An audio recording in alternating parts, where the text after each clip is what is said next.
ano para se defender? Sim. Sim, porque ele tem que apresentar defesa em audiência. Mas a lei toma um cuidado. Eu posso favorecer o réu, prejudicá-lo não. Imaginem que o oficial de justiça nem por reza brava encontra o autor, o réu. Não localiza o réu de jeito nenhum. E de repente a audiência foi designada para o dia 31 de dezembro, olha o juiz e a parte sem ambiente em casa, e dia 30 de dezembro o oficial conseguiu citar o sujeito e falou assim, ó, amanhã você tem audiência, contrata um advogado e se vira. E o cara já colocando o isopor com canja na garrafa térmica no carro para viajar com a família para a praia. Amigo, não dá.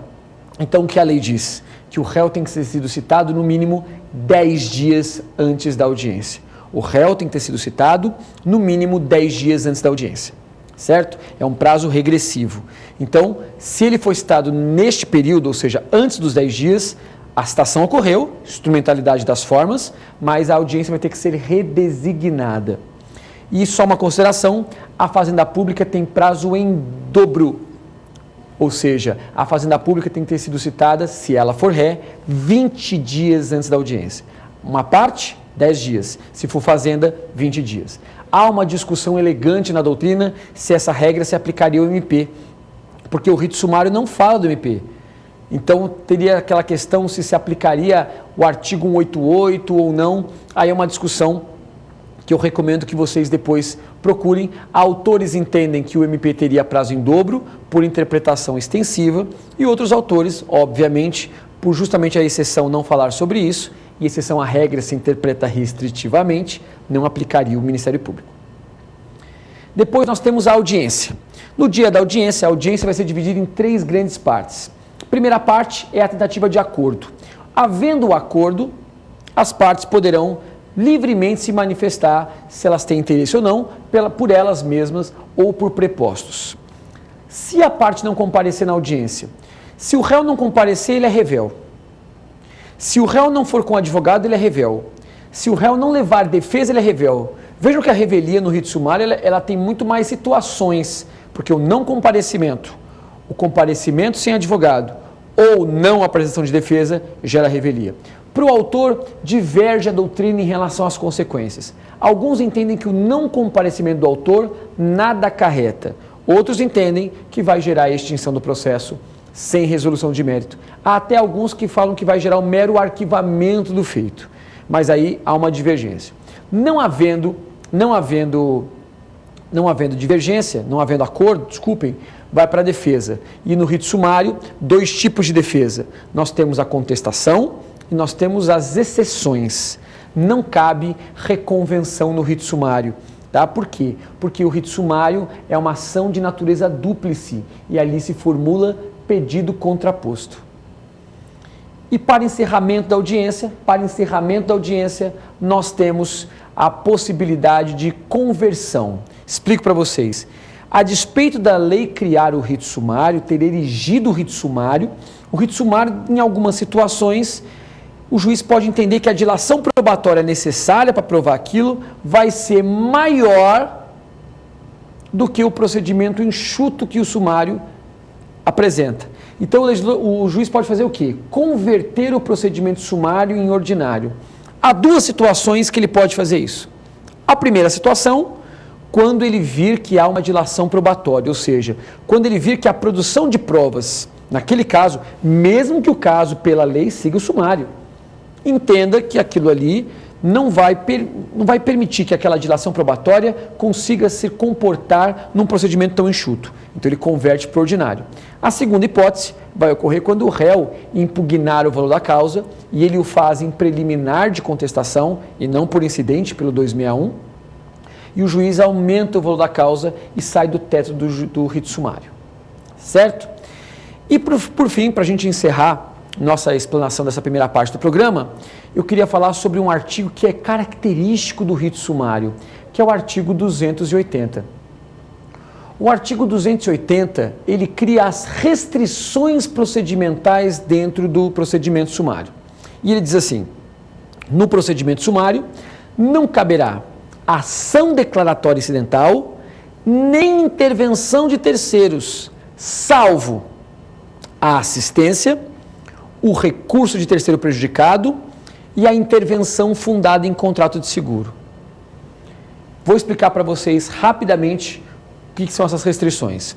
No rito sumário não se admite a ação declaratória acidental, aquela prevista no artigo 5º e 325, ou seja, não há declaração incidente no rito sumário. Isso é uma opção político-legislativa que o novo CPC provavelmente também vai adotar para todos os procedimentos. E não cabe intervenção de terceiros. Quais cabem? A assistência, e aí uma opção político-legislativa também, porque a assistência não causa mal a ninguém.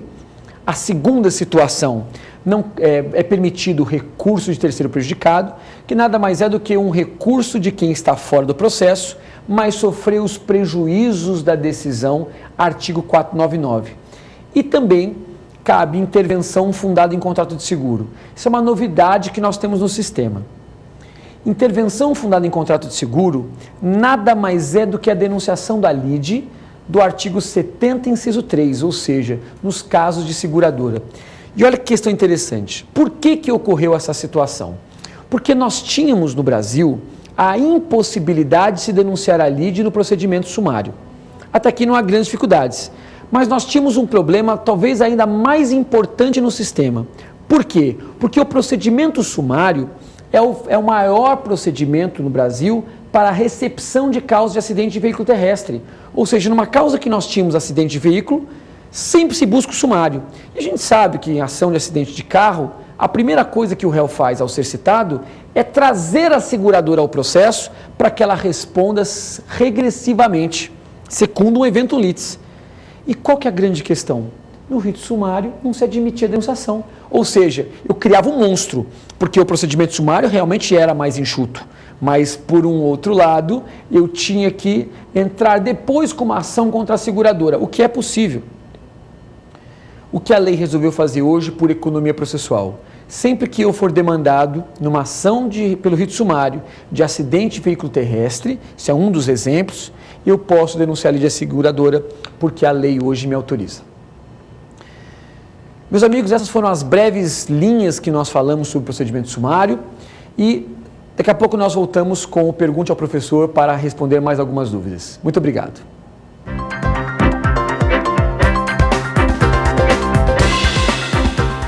Muito bem, meus amigos, vamos para o segundo bloco, Pergunte ao Professor. E não se esqueça, qualquer dúvida que vocês tenham ou qualquer pergunta que vocês queiram formular, não esqueça de mandar um e-mail para o provafinal@aesapar.com e eu vou estar à disposição de vocês para o que vocês precisarem. Vamos lá, vamos começar então a responder as perguntas formuladas pelos alunos. Vamos lá, primeira pergunta. Professor, os juizados especiais são de adoção obrigatória? Muito bem. Como nós falamos no primeiro bloco do programa, os juizados especiais vão depender muito das suas características. Quem vai determinar se o juizado é ou não obrigatório não é o sistema, o ordenamento, é o próprio legislador. Então, isso não é uma matéria da ciência do direito. Então, por exemplo, o juizado especial civil, que ele foi criado originariamente em 84, como GPEC, Juizado Especial de Pequenas Causas, e depois ele se transformou em Juizado Especial Civil, pela Lei 9.099, ele não é obrigatório. Por quê? Porque o Juizado Especial Civil ele foi criado para evitar a litigiosidade contida. Ele foi criado para diminuir as demandas do judiciário. Então ele foi criado para desafogar aquilo que o juizado, aquilo que o procedimento comum estava em excesso. Volto a dizer a vocês, o Juizado Especial não possui nenhuma causa exclusiva que a ele é dirigida. Então, nesses casos específicos, o Juizado Especial Civil não é obrigatório. O que não acontece com o Juizado Especial Federal e Juizado Especial da Fazenda Pública, porque esses dois, por previsão legal de seus procedimentos, têm uma regra que determina, por exemplo, do Juizado Especial Federal, no artigo 3º, parágrafo 3º da Lei 12.509, se eu não me engano, de 2001, a lei que explicita o Juizado Especial Federal, lá diz que Se efetivamente onde tiver juizado especial federal, lá deve correr. Então você não tem essa opção. No juizado especial federal, você não tem a opção, assim como o juizado especial da Fazenda Pública. O que você pode escolher é o juizado especial civil, e aí vai muito daquele seu critério. Já que você tem a opção de escolha, vai muito do seu critério. Se você estiver bem municiado documentalmente, é recomendável que você vá para o juizado especial civil, porque lá não recolhe-se em custas